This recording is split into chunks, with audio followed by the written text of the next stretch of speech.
പ്രസാദ്, അസംഘടിതരും അതുപോലെ അല്ല ഈ ഓൺലൈനിലെ ഒരു സംഘടിത കൂട്ടായ്മ എന്ന രീതിയിൽ മാത്രം കണ്ടിരുന്ന കോക്രോച്ച് ജനതാ പാർട്ടി അവർ ഓൺലൈനിൽ വലിയ വളർച്ചയായിരുന്നു ആദ്യ സമയങ്ങളിൽ മെയ് മാസത്തിൽ നടത്തിയത്. പിന്നീട് അവർ തെരുവിലേക്ക് വരുന്നു, തെരുവിൽ നിന്ന് ശക്തി ആർജിക്കുന്നു, കേന്ദ്ര സർക്കാരിനെ വിറപ്പിച്ചിരിക്കുന്നു. ഇതൊരു ഓർമ്മപ്പെടുത്തലാണോ ഇത്തരത്തിലുള്ള ജനകീയ പ്രക്ഷോഭങ്ങൾക്ക് മുന്നിൽ ആദ്യം എതിർ നിലപാട് സ്വീകരിച്ചാൽ അവസാനം കീഴടങ്ങേണ്ടി വരുമെന്ന്? അല്ല, ഈ പരീക്ഷാ നടത്തിപ്പുമായിട്ട് നീറ്റ് പരീക്ഷാ നടത്തിപ്പുമായിട്ട് ബന്ധപ്പെട്ട് ഉണ്ടായ ക്രമക്കേടുകൾ, ഈ ചോദ്യപേപ്പർ ചോർച്ച, ഇതിന്റെ ഉത്തരവാദിത്വത്തിൽ നിന്ന് എപ്പോഴെങ്കിലും കേന്ദ്ര സർക്കാർ ഒഴിഞ്ഞു മാറിയിട്ടുണ്ടോ? അതിന് പകരം ആ ഉത്തരവാദിത്വം ഏറ്റെടുക്കുകയല്ലേ ചെയ്തത് ആദ്യം തന്നെ, തുടക്കത്തിൽ തന്നെ. അതുകൊണ്ട് തന്നെ ഈ ഇഷ്യൂവിൽ നിന്ന് കേന്ദ്ര ഗവൺമെന്റ് ഒരിക്കലും ഒഴിഞ്ഞു മാറിയിട്ടില്ല, സർക്കാർ ഒരിക്കലും ഒഴിഞ്ഞു മാറിയിട്ടില്ല. ഇനി വേറൊരു കാര്യം, ഇപ്പൊ ഇവിടെ മഞ്ജുഷ ചോദിച്ച ആദ്യത്തെ ഒരു ചോദ്യം ഉണ്ടായിരുന്നു, ഇത് കുറച്ച് നേരത്തെ ആയിക്കൂടായിരുന്നോ എന്ന്, ധർമ്മേന്ദ്ര പ്രധാന്റെ രാജി എന്നുള്ളത്. നോക്കൂ, ഇത് ഒരു പ്രശ്നമുണ്ടായി, അന്നേരം രാജിവെച്ചൊഴിയുക എന്നുള്ളതല്ല, ആ പ്രശ്നമുണ്ടായി അതിന് പരിഹാരം കാണുക എന്നുള്ളതും കൂടെ ഒരു വലിയ ഫാക്ടർ അല്ലേ. അവിടെ അന്വേഷണം പ്രഖ്യാപിച്ചു, അന്വേഷണം നടത്തി, കുറ്റക്കാരെ അറസ്റ്റ് ചെയ്തു, ആ പരീക്ഷ ക്യാൻസൽ ചെയ്തു, ആ പരീക്ഷ വീണ്ടും നടത്തുക, എന്നിട്ട് അതിന്റെ റിസൾട്ട് വന്നിട്ട് ഇപ്പൊ ഏതാനും ദിവസങ്ങളേ ആയിട്ടുള്ളൂ.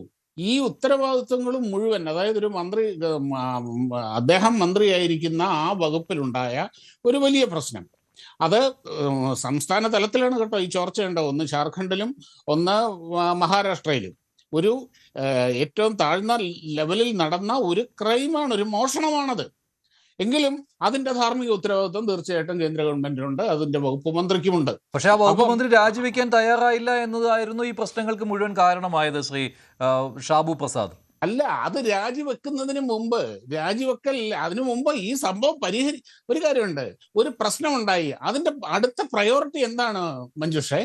ആ പ്രശ്നത്തിനൊരു പരിഹാരം ഉണ്ടാവുക എന്നുള്ളതാണ്. അത് മന്ത്രി തുടർന്നുകൊണ്ടുള്ള പ്രശ്ന പരിഹാരം തന്നെ വേണമെന്ന് എന്താണ് നിർബന്ധം? തീർച്ചയായിട്ടും വേണം. അത് ആരിരിക്കുന്ന സ്ഥാനത്താണോ, ആരിയ്ക്കുമ്പോഴാണോ അതുണ്ടായത്, അവർ തന്നെ അതിന് പരിഹാരം കാണുക എന്നുള്ളതാണ് അതിന്റെ ഏറ്റവും വലിയ ധാർമ്മികത. അവർ തന്നെ, ഇപ്പൊ ഞാനൊരു പ്രശ്നം ഉണ്ടാക്കി കഴിഞ്ഞാൽ ആ പ്രശ്നത്തിന് ഞാൻ തന്നെ പരിഹാരം കാണണം. അല്ലെങ്കിൽ എൻ്റെ ഭാഗത്തു നിന്നുണ്ടായ വീഴ്ചയ്ക്ക്, അല്ലെങ്കിൽ ഞാൻ ധർമ്മേന്ദ്ര പ്രധാന്റെ വകുപ്പിലുള്ള ആ വീഴ്ചയ്ക്ക് അദ്ദേഹം തന്നെ അതിന് പരിഹാരം കാണും.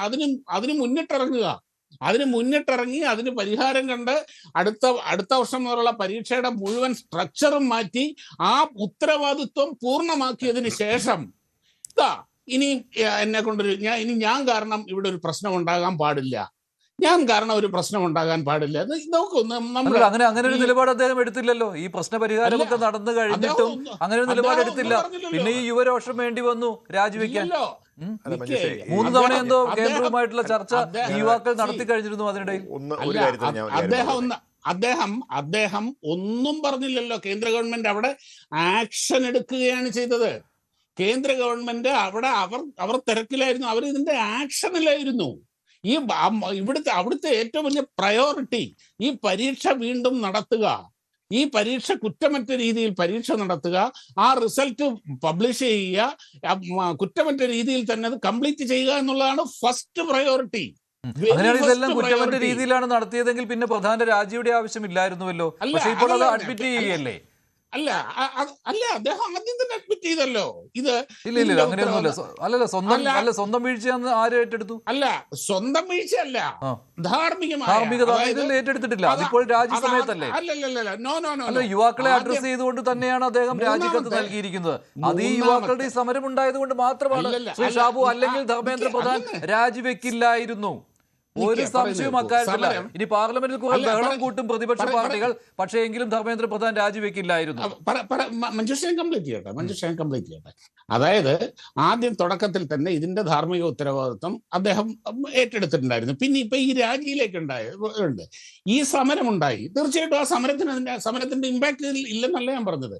സമരമുണ്ടായി, ആ സമരം വളരെ ഇത് കൈവിട്ടു പോകുന്ന ഒരവസ്ഥയിൽ ആ സമരത്തിലേക്ക്, ഈ സമരത്തിന്റെ നേതാക്കൾ തന്നെ പറഞ്ഞു, പലപ്പോഴും ഇതിൻ്റെ അകത്ത് ക്രിമിനലുകൾ കടന്നുകൂടിയിട്ടുണ്ട്, ഞങ്ങളുടെ കയ്യിൽ നിന്ന് പോകുന്നു എന്നുള്ള സംശയം. ഇന്ന് കഴിഞ്ഞ ദിവസം ഇവിടുന്ന് നിഹാങ്കുകൾ വന്ന് ഇവരെ പ്രശ്നങ്ങൾ ഉണ്ടാക്കുന്നു. ഇങ്ങനെ പുറത്തുനിന്നുള്ള ആൾക്കാർ ഇതിൻ്റെ അകത്ത് കൂടി പ്രശ്നങ്ങൾ ഉണ്ടാക്കുന്നു. ഇങ്ങനെയുള്ള ഒരവസ്ഥയിലേക്ക് ഇങ്ങനെ ഉള്ള കാര്യങ്ങൾ ഇങ്ങനെ മാറുകയാണ്.